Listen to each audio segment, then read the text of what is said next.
کہتے ہیں کہ شہیدوں کی زمین ہے جسے کہتے ہیں پاکستان۔ آج مادر وطن کے لیے داد شجاعت دینے والوں کی لازوال داستانوں میں جرت اور بہادری کے ایک اور درخشندہ باب کا اضافہ کرنے والے عظیم سپوت کیپٹن کرنل شیر خان شہید نشان حیدر کا 20واں یوم شہادت ہے۔ پوری قوم وطن کے اس بہادر بیٹے کو سلام عقیدت پیش کرتی ہے۔ فیصل رضا خان کی رپورٹ دیکھیے۔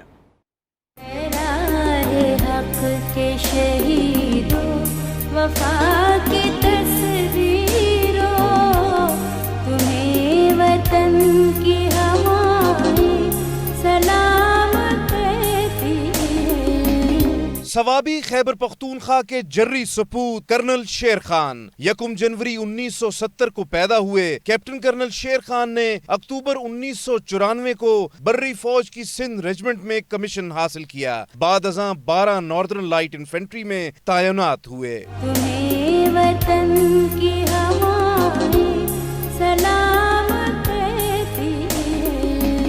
کارگل کا محاذ اور گلتری کے برف پوش پہاڑ 15 سے 17 ہزار فٹ بلند پہاڑوں پر سخت موسمی حالات سے لڑتے اہم تصویراتی مقامات پر 5 فوجی چوکیوں کا قیام 7 اور 8 جون کی درمیانی شب بھارتی فوج کی ایک بٹالین فوج کے چھپ کر کیے گئے وار کو ناکام بنانے اور 40 بھارتی فوجیوں کو واصل جہنم کرنے والے کیپٹن کرنل شیر خان کا غازی سے شہید تک کا سفر سنہرا بھی ہے اور انمول بھی۔ دشمن کو ناقابل تلافی نقصان پہنچانے والے کیپٹن کرنل شیر خان دشمن کو کھٹک رہے تھے۔ اسی سوچ کے ساتھ بدلے کی آگ میں جلتے دشمن نے بھاری توپ خانے کا استعمال کیا اور کئی اطراف سے کیپٹن کرنل شیر خان کی چوکی پر حملہ کر کے کچھ علاقے پر قبضہ کر لیا۔ قلیل سپاہ کے ساتھ کیپٹن کرنل شیر خان نے پیش قدمی کر کے نہ صرف کھویا علاقہ واگزار کرایا بلکہ دشمن پر تابڑ توڑ حملہ کر دیا۔ تاہم اسی دوران بھارتی machine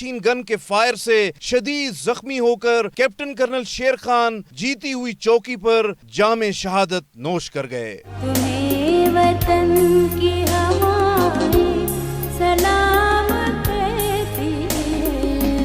captain colonel Sher Khan برف پوش پہاڑوں پر چٹان حوصلے کے ساتھ دشمن کے لیے قہر الہی ثابت ہوئے۔ مادر وطن کے تحفظ کی خاطر 5 جولائی 1999 کو جان قربان کرنے والے اس عظیم سپوت کو بے مثل شجاعت پر نشان حیدر سے نوازا گیا۔ فیصل رضا خان، 92 نیوز، اسلام آباد۔